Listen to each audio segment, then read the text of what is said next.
Kap, magandang hapon. Yan nga po. Kasi may mga ano kasi ako Kap, may mga tropa ako nagtatanong din na gusto magyate dito sa Dubai. Mm.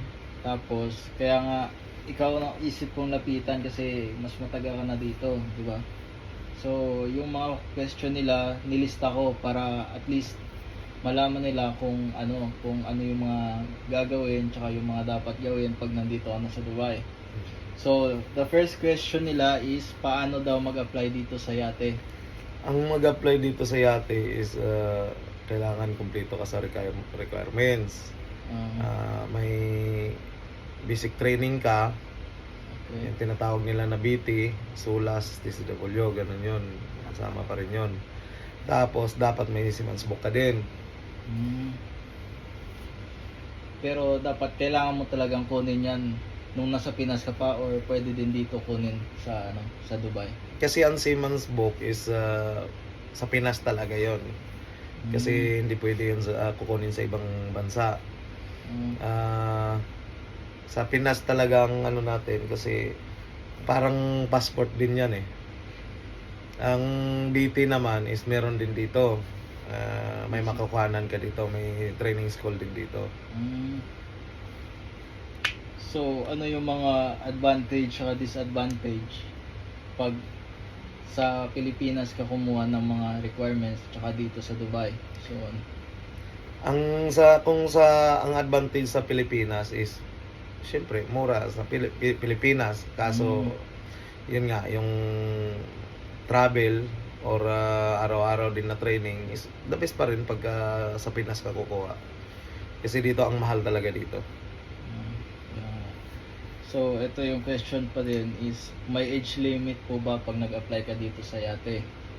As a crew or a captain? As a crew. As a crew, mas lamang pa rin kasi yung mga bata. Syempre, alam mo naman yung mga company or kahit naman ako as a kapitan din dito sa yate, syempre yung medyo bata-bata din ang hahanapin ko, kasi kung sa oras ng trabaho, syempre iba pa rin kasi yung bata.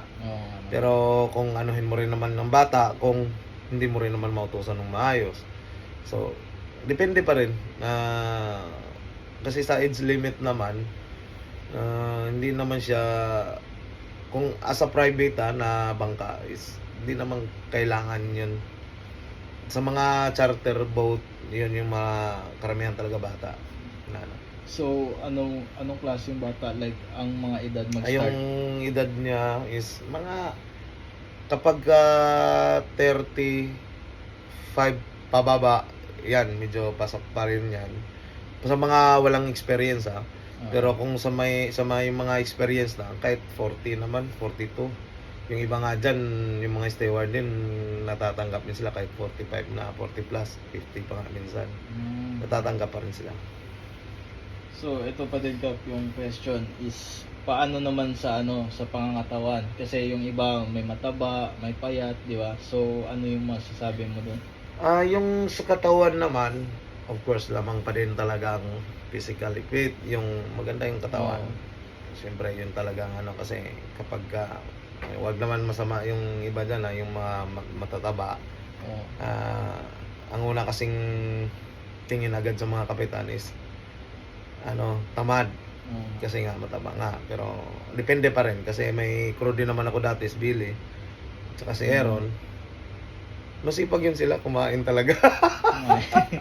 Hindi, masisipag naman yun sila. So, ito pa magkano naman yung offer ng crew or steward dito sa Dubai? Ang sa starting kasi dito is meron kasi mga company talaga na for charter or private is nag-starting ng 2,000 tapos stay on board. 2,000 dirham. 2,000 dirham stay on board. Kasi pag lamang ka din naman pagka stay on board, kasi hindi ka na magbabayad ng bahay. Hindi ka na magbabayad ng transpo mo. So, ang transpo kasi is, lagay na natin nasa mga 300. Ang house allowance mo is lagay natin ang bed space is 700.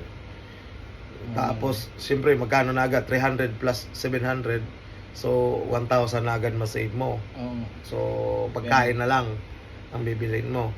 So nagiging parang 3,000 pa rin yung sahod mo. Depende. No, kasi yung iba kasi sasabihin nila 3,000 tapos sa kanila lahat tinatanggap ng iba.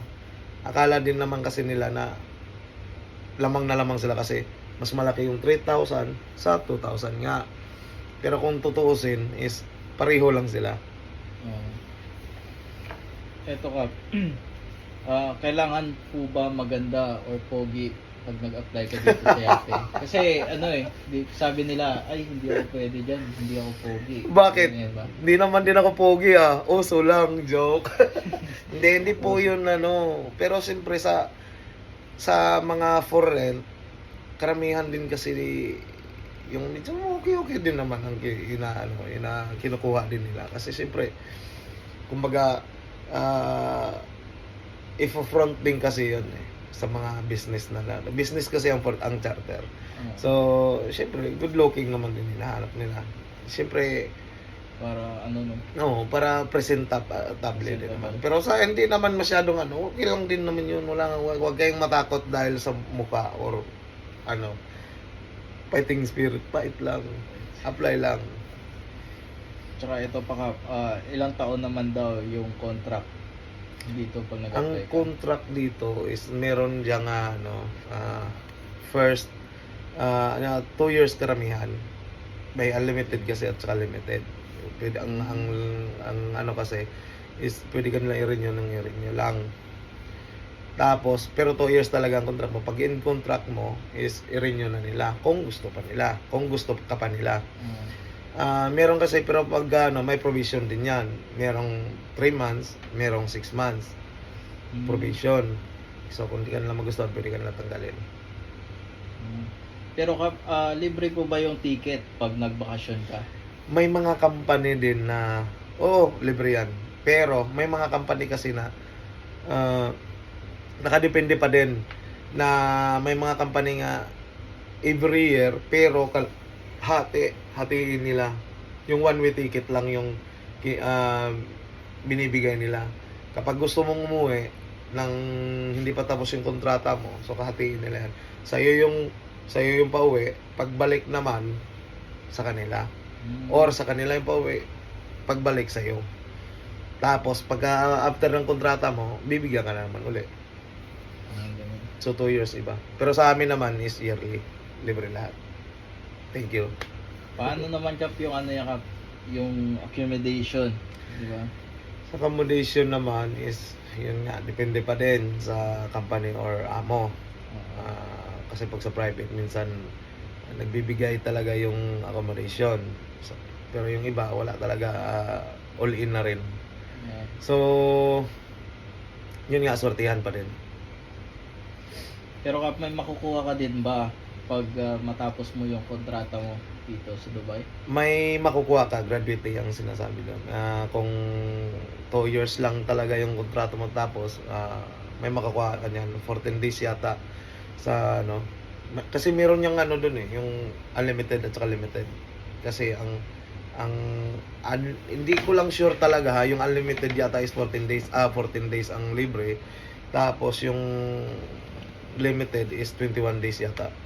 Ganun yung makukuha mo. Okay. So, okay guys, thank you guys. So, guys, kung may karagdagan kayong tanong, comment down below. Sasagutin natin yan. Thank you, God bless. Max Salama.